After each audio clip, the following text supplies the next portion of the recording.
Hola a todos, bienvenidos a esta inmersión profunda. Esta vez nos adentramos en el enigmático libro de Ezequiel, listos para un viaje alucinante a través de visiones, profecías y simbolismo. Nuestra fuente principal para esta aventura es el artículo de Wikipedia sobre el libro de Ezequiel. Prepárense. El libro de Ezequiel no es una lectura ligera, no es solo un libro, es una experiencia. Y pensar que solo tenemos un artículo de Wikipedia para guiarnos, ¿te imaginas? La cantidad de información que hay ahí fuera. Pero bueno, comencemos. Para quienes no están familiarizados con este libro, ¿podrías darnos una breve introducción? Claro, Ezequiel fue un profeta que vivió en el siglo VI antes de Cristo, durante el exilio babilónico, un periodo de crisis e incertidumbre para el pueblo de Israel. Imagínese estar lejos de su hogar, en un país extraño, y de repente tener visiones tan intensas que te hacen cuestionar todo lo que conoces. Eso sí que es impactante. Pero hablemos de esas visiones. Carros de juego, criaturas con 4 caras. No me digas que también hay una rueda dentro de otra rueda. Sí, a todo. Ezequiel no se anda con rodeos. Sus visiones son impactantes, llenas de simbolismo y misterio. Y a través de ellas, explora temas de juicio, purificación y, en última instancia, esperanza y restauración para el pueblo de Israel. Bueno, comencemos a desentrañar todo esto. Hablemos de Ezequiel. ¿Quién era él antes de tener estas visiones? ¿Y cómo se relaciona su contexto histórico con el mensaje del libro? Ezequiel era sacerdote, lo que ya lo coloca en una posición importante dentro de la sociedad israelita. Pero además, vivió una época tumultuosa. El reino de Judá estaba en declive, amenazado por el imperio babilónico. La gente estaba dividida, la fe se debilitaba. Un caldo de cultivo perfecto para la angustia y la incertidumbre. Entonces el libro de Ezequiel no es solo un relato de visiones extravagantes, sino un reflejo de la crisis social y espiritual que vivía el pueblo de Israel. Exacto. Es un mensaje urgente, un llamado a la reflexión y al arrepentimiento en medio de la adversidad. Y para transmitir ese mensaje, Ezequiel utiliza un lenguaje simbólico, que si bien puede ser complejo, también es cautivador. Podríamos hablar un poco de la estructura del libro. ¿Hay algún orden en todas esas visiones? Por supuesto, el libro tiene una estructura muy definida, como una obra de teatro, en 3 actos. Primero, encontramos las profecías de juicio contra Judá y Jerusalén, donde Ezequiel anuncia la destrucción, como un castigo divino, por la idolatría y la corrupción. Luego, el juicio se extiende a las naciones vecinas, mostrando que nadie escapa a la justicia divina. Y finalmente, en el tercer acto, la luz al final del túnel. Las profecías de esperanza y salvación, un futuro de restauración y paz. ¡Qué montaña rusa de emociones! Juicio, castigo, esperanza. Ezequiel realmente lleva a sus lectores a través de una experiencia intensa. ¿Hay algo en particular que destacarías de cada una de esas partes? Bueno, la primera parte, las profecías de juicio.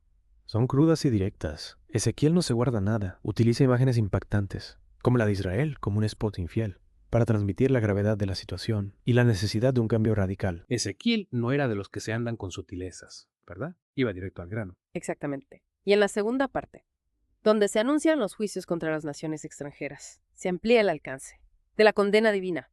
Eso nos muestra que el juicio de Dios no se limita a un solo pueblo, sino que se extiende a todos aquellos que se apartan de su camino. Y en la tercera parte, donde surge la esperanza, ¿cuáles son las imágenes o ideas que más te impactan? En la tercera parte, las profecías de esperanza y salvación son como un bálsamo para las heridas del pueblo. Se habla del regreso del exilio, la reconstrucción de Jerusalén, la promesa de un futuro, de paz y prosperidad. Imagina la emoción que debieron sentir los exiliados al escuchar estas palabras, esa luz de esperanza, en medio de la oscuridad. Es como un renacer, una nueva oportunidad. Y hablando de imágenes impactantes, ¿qué nos puedes contar sobre algunas de las visiones más famosas de Ezequiel? La visión del trono, por ejemplo. Siempre me ha intrigado. Es una visión fascinante. Ezequiel describe a Dios en su trono celestial, rodeado por una corte celestial. Lo interesante es que incluye la descripción de 4 seres vivientes, con múltiples caras, cada una representando un aspecto diferente de la creación: hombre, león, buey y águila. ¿Y qué hay de esa enigmática? Rueda dentro de una rueda. Es una imagen que me deja, con más preguntas que respuestas. Precisamente esa es la belleza de la poesía profética.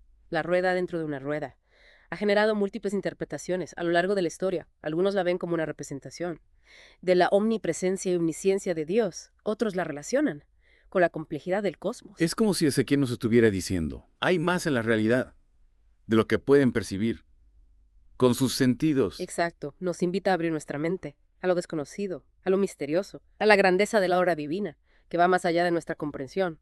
Y otra visión que me impacta es la del lenguaje de los huesos secos.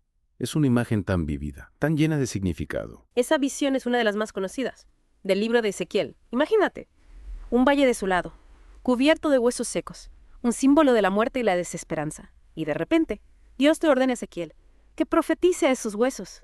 Y ante sus ojos, los huesos se juntan, se cubren de carne y piel y cobran vida. Es una metáfora poderosa de la resurrección, de la capacidad de Dios para traer vida de la muerte. Esa imagen me da escalofríos. Es una promesa de renovación, no solo física, sino también espiritual. Exactamente. La visión del Valle de los Huesos Secos nos recuerda que incluso cuando todo parece perdido, la esperanza siempre permanece. Es un mensaje que resuena con fuerza. En momentos de crisis, cuando nos sentimos abrumados por la adversidad. Y hablando de esperanza, no podemos olvidar la visión del nuevo templo, ¿verdad? Es una imagen central en el mensaje de restauración de Ezequiel. Sin duda, el nuevo templo representa la restauración de la presencia de Dios, la reconciliación entre Dios y su pueblo, la promesa de un futuro, de paz y justicia. Es como si Ezequiel nos estuviera diciendo, no se desesperen, hay un futuro brillante por delante. Exactamente.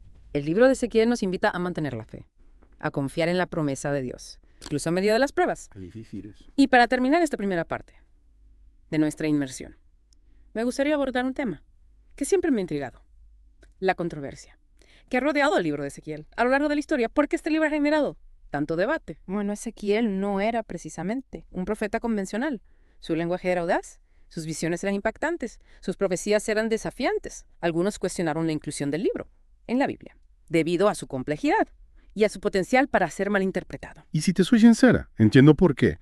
Algunas de las imágenes de Ezequiel pueden ser bastante perturbadoras, incluso para el lector moderno. Es cierto, pero creo que ahí radica la fuerza de este libro.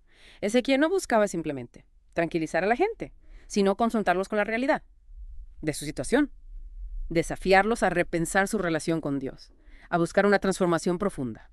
Es un libro que te obliga a pensar, a cuestionar, a buscar un significado más allá de lo literal. Exactamente. Y esa búsqueda de significado es lo que hace que el libro de Ezequiel siga siendo relevante hoy en día, incluso para quienes no comparten la misma fe o cultura.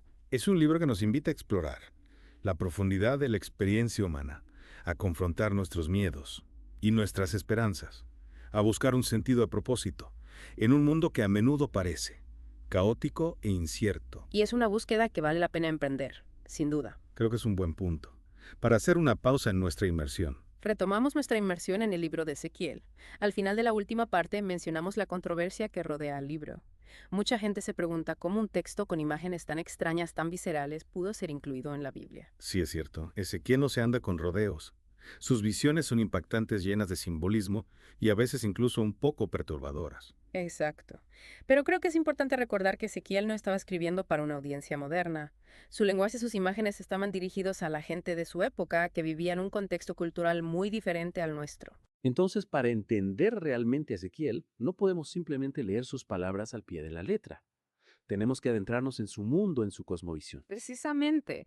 Y para hacer eso necesitamos hablar de la composición del libro. Mencionamos antes que el libro fue compilado y editado por seguidores de Ezequiel. Eso me hace pensar cómo podemos estar seguros de que lo que estamos leyendo hoy en día refleja fielmente las palabras originales de Ezequiel. Es una pregunta válida. Lo cierto es que el libro de Ezequiel, como muchas otras obras antiguas, ha pasado por diferentes etapas de transmisión y reelaboración a lo largo de la historia. Es decir, que lo que tenemos hoy en día no es necesariamente una transcripción literal de las visiones de Ezequiel, sino una versión editada, interpretada por sus discípulos. Exacto. Y eso no le resta valor ni autenticidad al libro. De hecho, la complejidad de su composición nos invita a explorarlo con mayor profundidad, buscando comprender las diferentes capas de significado que se han ido acumulando a lo largo de los siglos. Es como una cebolla, ¿verdad? Cada capa que quitamos nos revela nuevas dimensiones del texto. Una excelente analogía.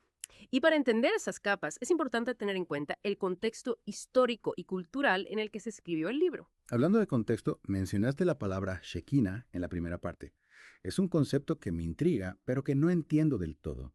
¿Podría explicarnos un poco más sobre qué significa la Shekinah y cómo se relaciona con el mensaje de Ezequiel? Claro, Shekinah es una palabra hebrea que se traduce como presencia o morada y que se usa para referirse a la manifestación tangible de la presencia de Dios entre su pueblo. Entonces no se trata solo de la idea abstracta de que Dios está en todas partes, sino de una presencia real perceptible. que se manifiesta de manera específica en un lugar o en un tiempo. Exactamente. Y en el Antiguo Testamento la Shekinah estaba asociada con el tabernáculo y luego con el Templo de Jerusalén.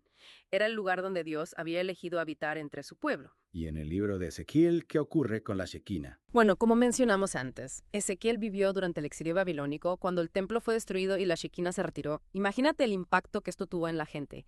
Era como si Dios mismo los hubiera abandonado. Debió ser una experiencia devastadora, un golpe directo a su fe y a su identidad. Sin duda. Y es en este contexto de crisis y desolación que surge el mensaje de Ezequiel. A través de sus visiones y profecías, Ezequiel les asegura a sus compatriotas que la Shekinah no los ha abandonado para siempre, sino que regresará en un futuro cuando el pueblo se arrepienta y se vuelva a Dios. Entonces, la Shekinah no es una presencia estática, sino que se mueve, se retira, regresa en función de la fidelidad del pueblo. Exactamente. La presencia de Dios está condicionada a la respuesta humana. Y esa es una idea fundamental en el mensaje de Ezequiel. Me parece fascinante cómo Ezequiel utiliza la idea de la Shekinah para expresar la relación dinámica entre Dios y su pueblo. Y esta idea se refleja en toda la estructura del libro, ¿verdad? Por supuesto. El libro comienza con la retirada de la Shekinah del templo, como un símbolo del juicio divino sobre la infidelidad del pueblo. Y luego en las visiones finales la Shekinah regresa al nuevo templo, marcando un tiempo de restauración y reconciliación. Es como un ciclo: separación, arrepentimiento, reconciliación. La Shekinah es como un indicador de la salud espiritual del pueblo. Exacto. Y esa dinámica se refleja en la vida de Ezequiel. Él mismo experimentó la separación de la Shekinah durante el exilio. Es como si la vida de Ezequiel fuera un espejo del destino de su pueblo. Tienes razón. Y esa experiencia personal le da una profundidad y una autenticidad únicas a su mensaje profético. Y hablando de autenticidad, hay una imagen en el libro de Ezequiel que siempre me ha impactado: la visión del Valle de los Huesos Secos. Esa visión es sin duda una de las más poderosas del libro. Un valle desolado lleno de huesos secos, un símbolo de la muerte y la desesperanza. La primera vez que leí esa visión, me sentí transportada a ese lugar. Podía sentir la sequedad del aire, el silencio sepulcral, la desolación absoluta. Y en medio de esa desolación, Dios le ordena a Ezequiel que profetice a esos huesos, que les diga que les dará nueva vida. Es como si Dios le estuviera diciendo a Ezequiel: no te centres en la muerte, en lo que ya no es. Mira hacia el futuro, hacia lo que puede ser. Exactamente. Y la visión continúa. Los huesos se juntan, se cubren de tendones, carne y piel y finalmente reciben el aliento de vida y se ponen de pie un ejército inmenso. Es una imagen tan vívida, tan llena de esperanza. Es la promesa de que Dios puede restaurar lo que parece irremediablemente perdido. Y esa promesa no se limita a la resurrección física. La visión del Valle de los Huesos Secos también tiene una dimensión espiritual. Representa la capacidad de Dios para renovar nuestro espíritu, para darnos una nueva vida, incluso cuando nos sentimos secos y vacíos por dentro. Es un mensaje que resuena con fuerza en momentos de crisis personal, cuando nos sentimos abrumados por la desesperanza. Sin duda. La visión del Valle de los Huesos Secos nos recuerda que Dios siempre está presente incluso en medio de la muerte y la desolación, y que tiene el poder de transformar nuestras vidas, de darnos una nueva esperanza, una nueva razón para vivir. Y en la transformación personal, esa nueva vida también tiene implicaciones sociales y políticas, ¿verdad? Claro. En el libro de Ezequiel, la restauración del pueblo de Israel no se limita al regreso del exilio y la reconstrucción del templo, también implica la creación de una sociedad justa y equitativa. Es decir, que la fidelidad a Dios no se limita a una cuestión personal, sino que tiene consecuencias en la forma en que construimos nuestra sociedad. Exactamente. La visión de Ezequiel es holística. Abarca lo personal, lo social, lo político y lo espiritual. Y esa visión integral es un desafío para nosotros hoy en día. Nos invita a reflexionar sobre cómo nuestra fe se traduce en acciones concretas que contribuyan a la construcción de un mundo más justo y humano. Así es. El libro de Ezequiel no es solo un texto antiguo que habla de un pasado remoto, sino que es una palabra viva que nos interpela en el presente, que nos desafía a vivir nuestra fe de una manera integral, que nos invita a ser agentes de transformación y esperanza en el mundo. Es una invitación que vale la pena aceptar. Sin duda. Y es una invitación que nos puede llevar a experimentar la plenitud de la vida tanto a nivel personal como comunitario. Es una invitación a vivir en la presencia de Dios, a ser testigos de su poder transformador, a construir un mundo que refleje su justicia y su amor. Y esa es la esencia del mensaje de Ezequiel, un mensaje que sigue resonando con fuerza a través de los siglos. Creo que ha sido una conversación muy enriquecedora. Hemos explorado la composición del libro, el significado de la Shekinah, la visión del Valle de los Huesos Secos. Y aún nos queda mucho por descubrir. Exacto. En la próxima parte analizaremos cómo el contexto histórico y cultural nos ayuda a comprender las profecías de Ezequiel, especialmente las profecías apocalípticas que a menudo son mal interpretadas. Será una conversación fascinante, sin duda. Nos vemos en la próxima. Retomamos nuestra inmersión en el libro de Ezequiel. En esta última parte, me gustaría adentrarme en cómo comprender el contexto histórico y cultural. Nos ayuda a descifrar las profecías, especialmente las apocalípticas, que a menudo generan mucha especulación y hasta miedo. Tienes razón, hablar de carros de fuego, criaturas con 4 caras y un valle de huesos secos puede sonar un poco extraño. Para nosotros hoy en día, para comprender a Ezequiel, no podemos simplemente leerlo con nuestros ojos del siglo XXI, ¿verdad? Exacto. Es como si intentáramos entender una película de ciencia ficción del siglo pasado, sin saber nada del contexto histórico, la tecnología, los miedos, las expectativas de esa época influyeron en la película, al igual que la época de Ezequiel influyó en su libro. Tiene mucho sentido. Entonces, ¿cómo era el mundo en el que Ezequiel estaba escribiendo? ¿Qué tipo de imágenes o símbolos resonaban con la gente de su época? Bueno, para el público original de Ezequiel, los carros, por ejemplo, eran símbolos de poderío militar y divino. Imagínense, la impresión de ver a un ejército aproximarse con sus carros. Era una imagen imponente. Y Ezequiel utiliza esa imagen, pero la eleva a un nivel cósmico, hablando de carros de fuego que transportan a seres celestiales. Es como si estuviera tomando imágenes familiares y las estuviera transformando para expresar algo mucho más grande, algo que va más allá de la experiencia humana, cotidiana, precisamente. Y lo mismo ocurre con las criaturas, con múltiples caras, en el antiguo cercano oriente. Las criaturas híbridas, con características de diferentes animales, eran comunes en la mitología. Sí. Y el arte religioso representaban la combinación de poderes y atributos divinos. Y Ezequiel toma esa idea. Y la lleva al extremo, ¿verdad? Escribir criaturas. Con 4 caras. Hombre, león, guay. Y águila, una combinación que representa la plenitud de la creación, la omnipresencia y la omnisciencia de Dios. Exactamente. Y no podemos olvidar la visión del Valle de los Huesos Secos, que evocaba la desolación del exilio. Imagínense el pueblo de Israel, lejos de su tierra, sin hogar, sin templo, sintiendo que su historia había llegado a un callejón sin salida. La imagen de un valle lleno de huesos secos era una representación tangible de su desesperanza. Pero en esa visión, los huesos secos cobran vida, ¿verdad? Es una imagen de resurrección, de un nuevo comienzo, de la esperanza que surge en medio de la desolación. Exactamente. Y esa esperanza se extiende más allá del ámbito individual, abarcando también al pueblo de Israel como nación. Ezequiel les promete un regreso a su tierra, la reconstrucción del templo, un futuro de paz y prosperidad. Es un mensaje poderoso, un mensaje que sin duda debió resonar con fuerza en el corazón de los exiliados. Y es un mensaje que sigue resonando con nosotros hoy en día, en un mundo que a menudo se siente fragmentado y desolado. Nos recuerda que incluso en medio de la oscuridad, la esperanza siempre permanece, que Dios tiene el poder de transformar la muerte en vida, de las esperanzas en fe, la desolación en abundancia. Y hablando de esperanza y desolación, no podemos dejar de mencionar las profecías apocalípticas de Ezequiel, como la visión de Gog y Magog. Esa visión en particular ha generado mucha especulación a lo largo de la historia. ¿Cómo podemos interpretarla? A la luz del contexto histórico-cultural que hemos estado discutiendo. Bueno, para el público original de Ezequiel, Gog y Magog representaban las fuerzas del caos y la destrucción que amenazaban al pueblo de Israel. Eran símbolos de los enemigos que habían llevado a la nación al exilio y la devastación.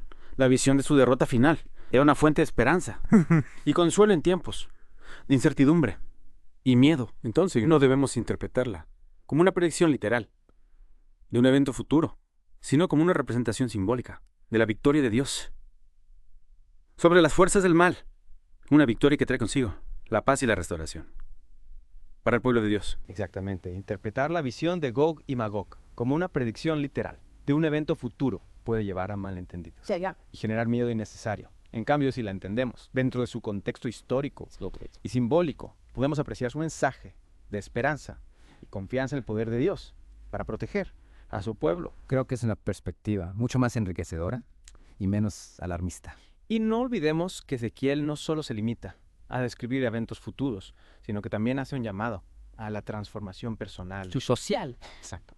En la visión del nuevo templo, por ejemplo, Ezequiel describe con lujo de detalles cómo ha de ser ese nuevo espacio sagrado, pero también nos habla de la necesidad de un nuevo corazón, un nuevo espíritu, para que el pueblo pueda habitar ese espacio de manera auténtica. Precisamente, no se trata solo de reconstruir un edificio, sino es reconstruir la relación con Dios, con uno mismo y con los demás. Es una transformación que implica un cambio radical en nuestra forma de pensar, de sentir, de actuar. Y ese cambio se refleja en la construcción de una sociedad justa y equitativa, donde se respetan los derechos de todos, especialmente de los más vulnerables. Así es, la visión de Ezequiel no se limita al ámbito religioso o espiritual, sino que tiene implicaciones concretas en la forma en que organizamos nuestra sociedad, en la forma en que nos relacionamos con los demás. Me parece fascinante cómo Ezequiel integra lo personal con lo social, lo espiritual con lo político. Su mensaje es una llamada a la transformación integral, a la creación de un mundo nuevo, donde la justicia y la paz reinen para todos. Y esa es una tarea que nos compete, a todos, no solo a los creyentes o a los líderes religiosos. Cada uno de nosotros, desde nuestro lugar, podemos contribuir a la construcción de ese mundo nuevo. El libro de Ezequiel, a pesar de ser un texto antiguo, nos interpela en el presente, nos desafía a mirar hacia el futuro con esperanza y a comprometernos con la construcción de un mundo más justo y humano. Y nos recuerda que la presencia de Dios, Slakikina, no se limita a un lugar físico, sino que se manifiesta en cada acto de amor, compasión y justicia. ¡Qué realidad! Bueno, creo que hemos llegado al final de nuestra inmersión. El libro de Ezequiel ha sido un viaje fascinante, lleno de imágenes impactantes, ideas desafiantes y un mensaje de esperanza que sigue resonando. Con fuerza, a través de los siglos. Muchas gracias por acompañarnos en esta inmersión profunda. Esperamos que este deep dive os haya inspirado a explorar el libro de Ezequiel por sí mismos y a descubrir la riqueza de su mensaje. Hasta la próxima. Y que la búsqueda de un mundo más justo y humano siga hallando nuestros